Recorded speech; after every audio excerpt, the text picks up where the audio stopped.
This empty chair represents the addict who died today, not knowing recovery was possible.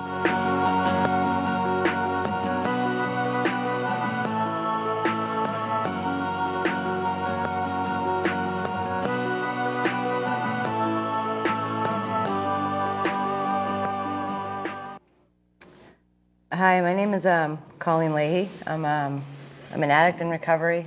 This is the empty chair exposing addiction, and the empty chair represents the addict who died, not knowing recovery was possible, sometimes knowing recovery was possible, and it's a really important show. We're trying to raise awareness about addiction, about recovery, so that and no more addicts have to die because of active addiction. You can see us on YouTube. I don't know, like I love doing the show. I absolutely love doing the show because the more people know about just how fatal the disease of addiction is, then maybe we'll be able to get more help and not so much stigma and judgment attached to it, because a lot of lives are affected by it. And I'm going to introduce my co-host, my dad, Phil Leahy. Good evening. As Colleen said, we try to raise awareness about addiction, recovery, and so forth. We try to bring in a lot of people with a positive spin, success stories in recovery. But tonight, we're going to the other reality, the disease of addiction. We've got someone here really special who is going to share, who wasn't embarrassed or wasn't ashamed of the disease her son had, but that didn't stop them from having to go through all the heartache and the sorrow. So, I mean, I'm so happy to introduce you to our really special guest.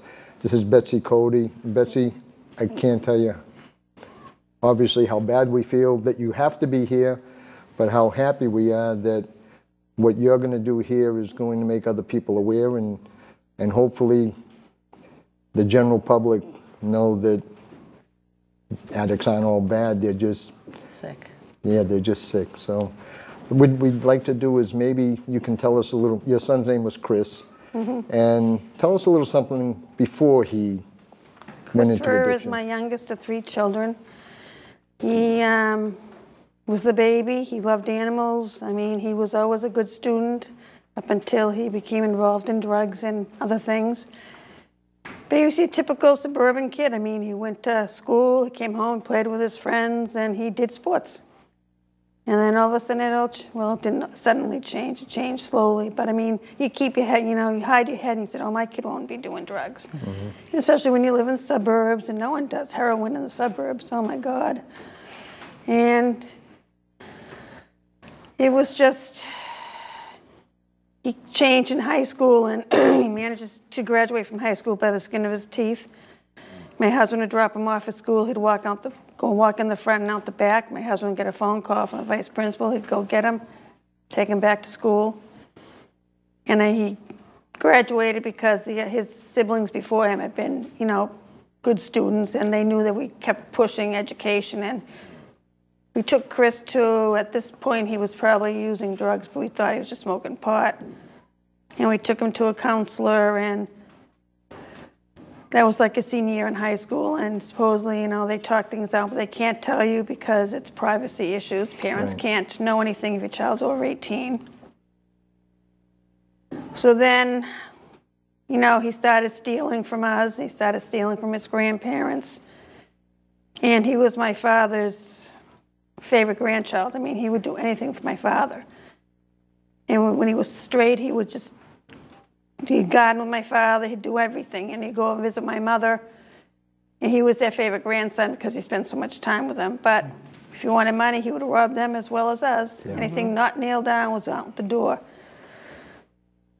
And like Colleen says, it's a sickness. Like, he got started on oxys like the other kids, and once they're hooked, they're hooked. And then they can't afford the oxys because it's $80 a pill. Right. Heroin is $10, $10, $20, yeah. $10 or $20 for heroin, so they go to the heroin. And once you need more and more and more. So when he graduated from high school, that's when things really went down the tube. And I mean, it was just awful. I mean, we're constantly trying to get him. I forget, he was in and out of rehab so many times, but your insurance will only pay for like the 5 days, get your detox cleaned up. And that's terrible, seeing someone go through a detox. They shake and they quiver and their teeth rattle. It's terrible. Then they could go to an inpatient facility for maybe 30 days, tops. And then they'd put you in a halfway house, sober house, if you could find one that would take him. Yep. So he had been at Baldpate at least 3 or 4 times cleaning out. He'd been at, when he was younger, we did have him Section 35. That's when you say they're going to hurt themselves. Yep. And even then when he came out of there after 35 days, he was still belligerent. He went to cab, got thrown out. I mean, it's your typical, I'm not a drug addict story, I don't need help. Finally, in 2009, my husband and I were on vacation in Vegas. He was home with his older sister, who was working at the time, and he got into some methadone, which we didn't know at the time. And my daughter found him. He was lying on the couch in his own vomit, and he was unconscious, and they were able to take him. Lawrence generally airlifted him to Brigham's. He was there for 2 weeks, 1 week in ICU, and 6 weeks of Spaulding rehab because he had nerve damage. He did have a small traumatic brain injury. My husband and I were in Vegas. We had to come home. We didn't know on the plane if he was dead or alive. It was an awful flight. Then eventually he did get better and come home, but he was in so much pain. He was on methadone prescribed to him and a bunch of other medications.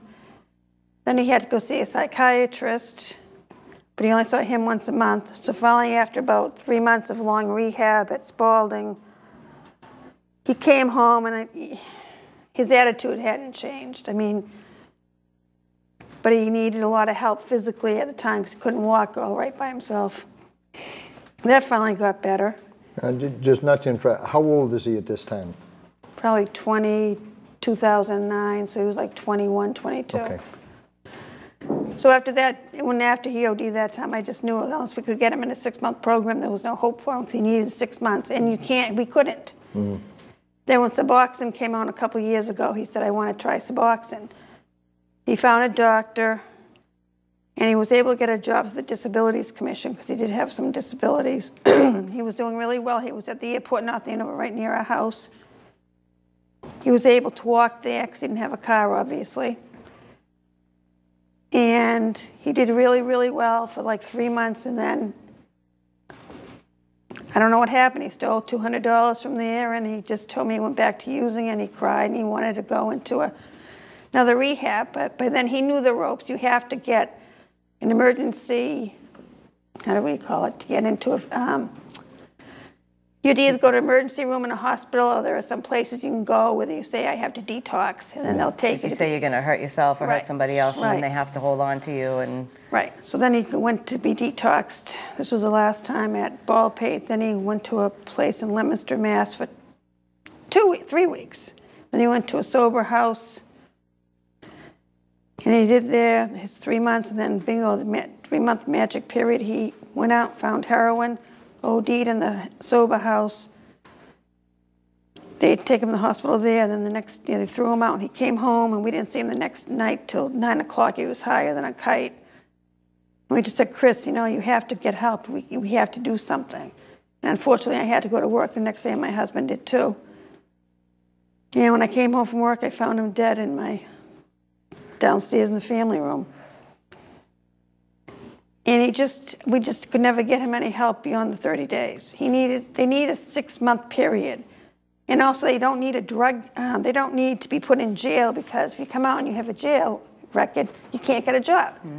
So you're in a vicious circle. They really need a 6-month lockup unit like the mental institutions used to be. That's what they need. They need, but no record, and they need to be, and it can happen to anyone. I mean, my son he was the perfect, growing up, he had the perfect life. He never, we weren't rich, but he didn't want for anything. The disease has to be attacked in a whole bunch of ways. Like it has to be, like therapy and getting the drugs out of him. But I mean, you're exactly right. 3 months. We can't just go to a detox and then come out and we're all better. You know, it's got to be like 6 months, 9 months, like a year, like, but definitely no less than 6 months. And they need a sponsor. Yeah. Yeah. He didn't Very have huge, he yeah. didn't have a sponsor. They need someone to help him, and when he felt the urge to call him saying, I want to use, Yeah. and say, no, come talk to me. Because he really, at the last time, he didn't want to use. Yeah. Now- And he, All right, so the day comes where you find he OD'd and died, okay? it was awful. Now, your family consists of you, your husband, and 2 other He kids? has 2 other children, and my mother lives next door. Lives next door. She's 92, and she misses them all the time because he would go sit on her porch. He'd smoke cigarettes, of course. He'd smoke cigarettes, but he'd stay for like an hour at least with her. Yep.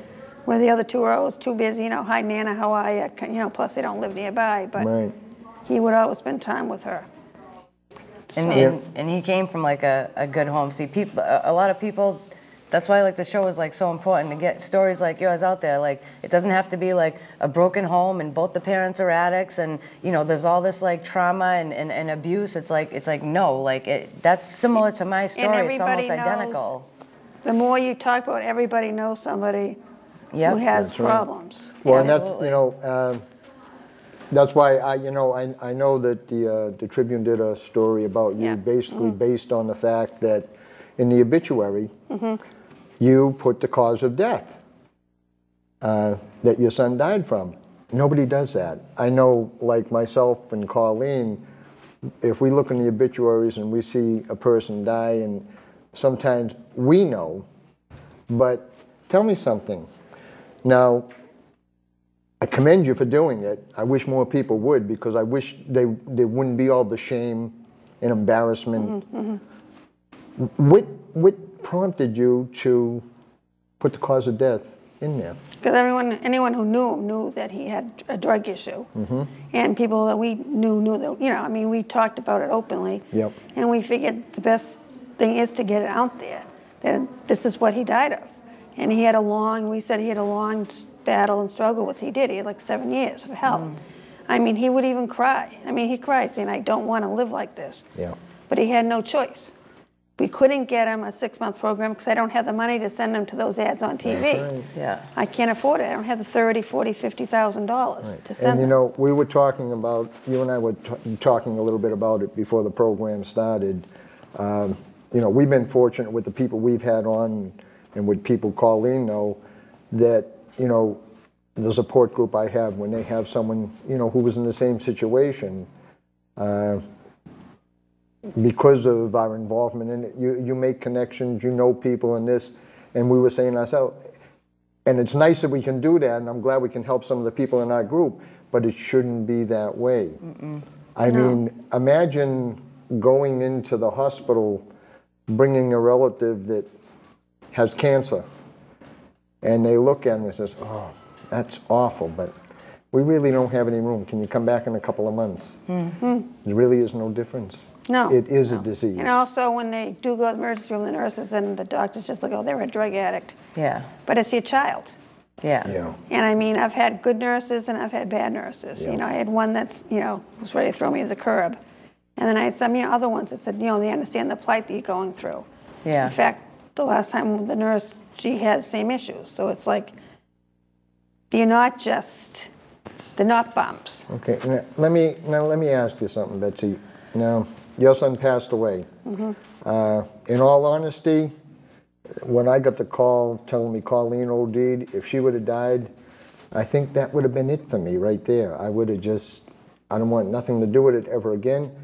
Your son died, and you're basically, you're exposing yourself about your son, telling the story. Why? To get help to save one other kid, if I can just save one other person. I mean, you don't want, like his life is gone. His life is finished. I mean, his siblings now have, you know, they still have, they have the marriage to look forward to. They both have good jobs, they have children. I'm not going to have that with Chris. He's going to be 24 for the rest of my life.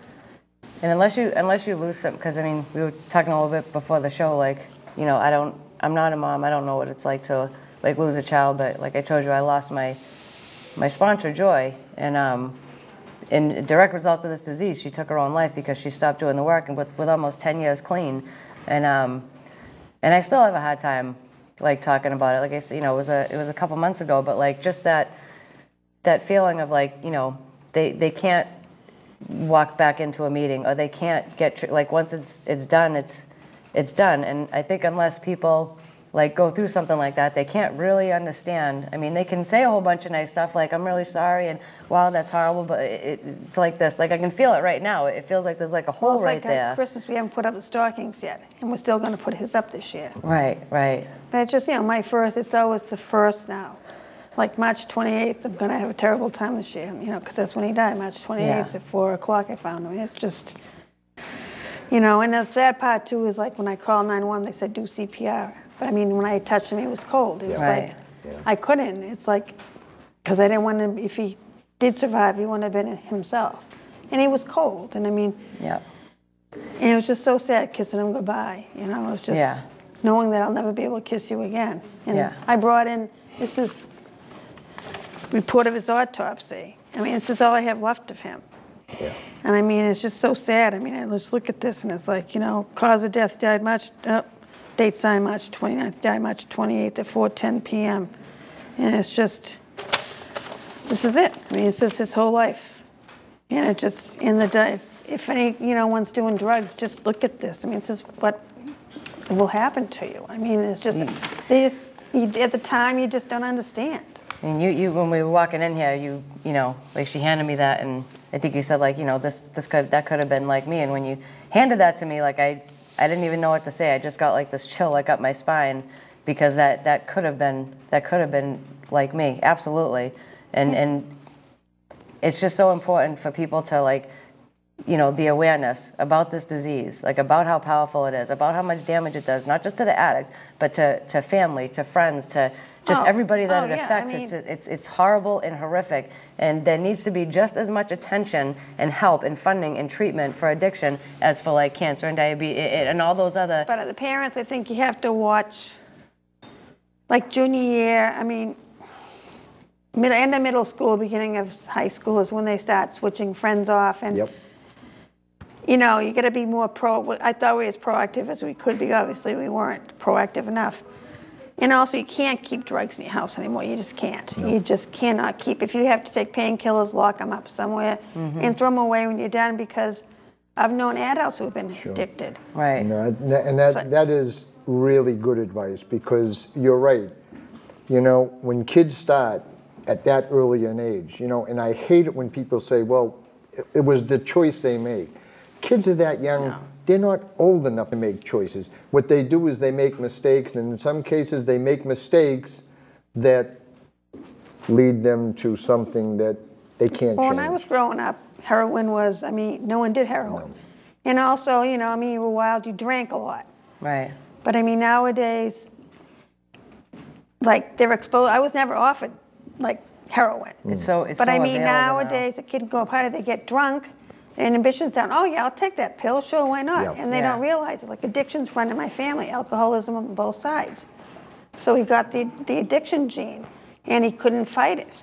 Because my oldest son loved to party, but he had the stop mechanism. He knew when to stop. He never stepped over the boundary. Well, like I say, you know, Chris was so young when he started, and you're right, so many of them do start with Oxy, because it is, you know, it is a gateway drug to heroin. But also when they drink too, that opens them up too. If they're out drinking with their friends, then the other things come up. And you're right. I mean, Colleen has spoke to a seventh grade class because the principal asked her to come and say, we're having a problem. Now, not to get off the subject, but you brought a shirt, kind of a commemorative shirt. If you can focus in on that, and you can tell us a little about how that came about. When Chris died, we didn't want to have a service or anything at the time because we just couldn't do it. And also I didn't want some people to come and, you know, I mean, Colleen knows what I meant. I just couldn't stand to see some people I know who were using at the time. I just didn't want them there. I didn't want... And also people just come out of curiosity too. I didn't want that. So we figured we're going to have a private funeral ourselves. So some of his... You know, so a lot of his friends are still, you know, even the ones that are using are very good kids. But I mean, and some of them have quit. which just makes me very happy. Yeah. Well, they asked if they could have a little service in his memory. I said, fine. You know, they had a little candlelight service, and one of them got this T-shirt idea, and they put the picture of him when he was a little kid. He always loved animals. And the picture on the right was right before his OD in 2009. And then the kids who went, very respectful. They had a little service at the Common in North Andover, and they lit candles for him, and they signed the T-shirt and gave it to my husband and I, and it just meant a lot to us because, you know, it was very respectfully done, and the kids were excellent. I mean, very, really nice. And I still see, you know, hear from some of them on Facebook, and, you know, some of them are still clean, and it makes, you know, I'm happy. So do you think by what happened to Chris, it may have had an impact on some of his friends? On keeping them straight, yeah. You know, I mean, there's still some out there that are fighting it. I mean, it's a constant battle. Oh, absolutely. And I mean, it just, you know, I keep thinking I'm going to wake up and see him. Yeah. And it's just sad because I cry. I can't cry anymore because I've cried enough for a few years. But if I can just, you know, the parents, don't say my kid won't, because your kid can. It doesn't matter where you live, how much money you make, anything. Any child can become a drug addict. You know, and if nobody pays attention to anything anyone said, in all of the shows we had, I wish they just listened to the last sentence you just said. Because you, me, and so many others like us, prior to this, would have never in a million years guessed that our kids could do something like that. But like you said, they need treatment. They need a long-term treatment. And they putting them in jail because they, of course, are going to rob because they're trying to get a drug. But I mean, if you come out with a record, your life's ended there because you can't get a job, you can't go to school. Well, you did attend Diane Representative Desargo, which is where I first met you, and I'm so glad you came. And we had a good number of people at that meeting, and will hopefully continue.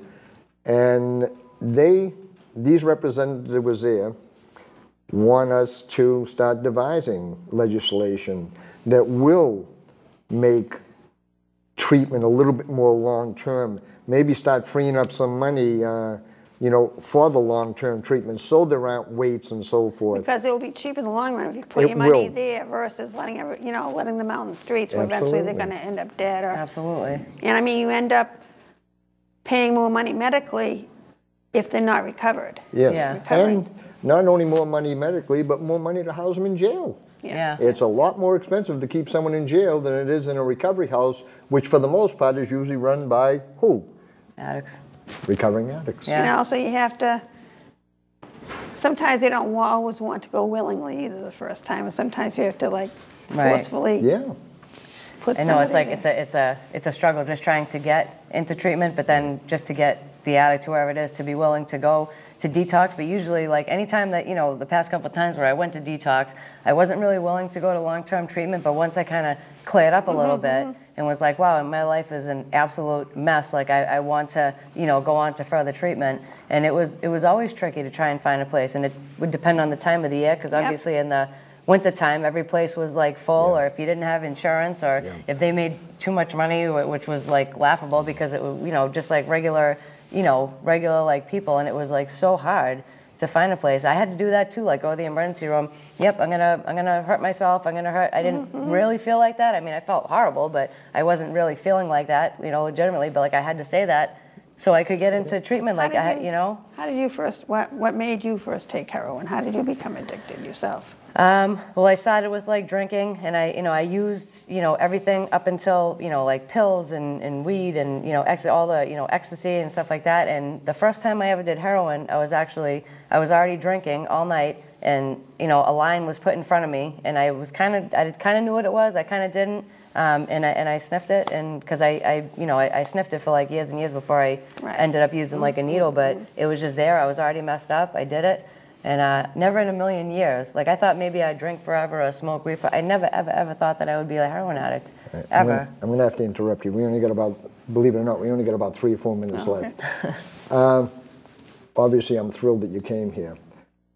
What would you like to accomplish between this show, the group you joined, What do you like you said, legislation so they can get help. Right. I mean, you need the help, and you also do need the streets patrolled. I mean, you need the cops, and it's Lawrence. It's not the people of Lawrence. It's where the people from the suburbs go to get their drugs. Yeah. Right. Because they can sniff them out. I mean, a drug. I mean, Haverhill. I mean, my son. I said, he goes, they just know. Yeah. They know where to go to buy. Well, I'm going to tell you, a lot of people are going to watch this. A lot of people are going to hear about it. I can't. Do you have a couple of closing remarks for Betsy? And I know it ain't easy. I just wanted to say, like, thank you for coming on the show. And you probably heard this a million times, but like I have to like say it. Like, I'm so sorry that that his life had to end like that. And I hope that maybe through that, like you will be able to help others, and you've helped me. So you've already helped one person, and the other people that see it. If nobody feels anything from this, then I don't know. But thank you so much for your courage and your bravery and just everything. And your whole family is absolutely in my prayers. Thank you, because we need it. And I want everybody to know, like I say, I met Betsy for the first time at that, and she just kind of came and she was there, and like I say, if you were a man, I'd say you were a better man than me, but right now I'd say you're a better person than me because I fight for it and I work hard with it. My problem is you don't know who to turn to when you're the parent. There is no group. I mean, you have to look for a group, like You learn do. to call. I mean, you have to really You look. do. But what I wanted to say is, I'm very proud of you for what you're doing. My heart goes out to you and your family. I know, it's a heartbreak that there's always going to be a hole there. And for you folks, we're going to be coming up on the holidays, Christmas pretty soon. And when you're with your family and enjoying the holidays, kind of take a little moment silent and think about Betsy's family and the other families that their holidays ain't never going to be the same ever again. And I can only imagine what you're going through because I almost did the same thing. But you are some kind of lady. Thank you. And thank you for coming. From me and Colleen and a really very special guest, we'll see you next month.